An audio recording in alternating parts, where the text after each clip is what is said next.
సమస్య సమస్య సమస్య నిత్య సమస్యలతో సతమతమవుతున్నారా? ఇక చింతించకండి.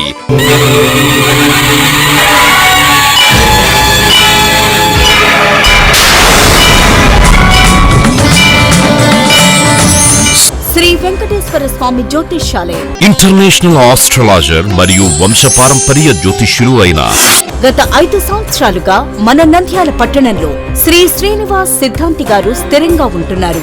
మీ జన్మపత్రిక, హస్తరేఖలు, ముఖ లక్షణములు మరియు ఫోటో చూసి మీ జీవిత సంపూర్ణ భవిష్యత్ తెలుపబడును. ఉద్యోగ సమస్యలు, వ్యాపారంలో లాభనష్టాలు, విద్య, ఆరోగ్యం, సంతాన సమస్యలు, కోర్టు సమస్యలు, ప్రేమ, పెళ్లి సమస్యలు, రియల్ ఎస్టేట్, విదేశీయానం, భార్యాభర్తల సమస్యలు, శత్రుపీడ, నరదృష్టి, కన్నుదిష్టి, చెడు ప్రయోగాలు మొదలగు మీకు ఎటువంటి సమస్యలున్నా శాశ్వతమైన పరిష్కార మార్గం చేయబడును. ఫోన్ ద్వారా కూడా మీ ధర్మ సందేహాలు చెప్పబడును. మీరు ఎక్కడెక్కడో జ్యోతిష్యం చెప్పించుకుని నిరాశ చెంది ఉన్నారా? అయితే కేవలం ఒక్కసారి శ్రీ శ్రీనివాస్ సిద్ధాంతి గారు సంప్రదించండి. శ్రీ వెంకటేశ్వర స్వామి జ్యోతిష్యాలయం. మా అడ్రస్ సంజీవ్ నగర్ గేట్ ఎదురుగా శ్రీరామ్ రైస్ మిల్ కాంప్లెక్స్ లోపల, నంద్యాల. ఫోన్ 9347172249.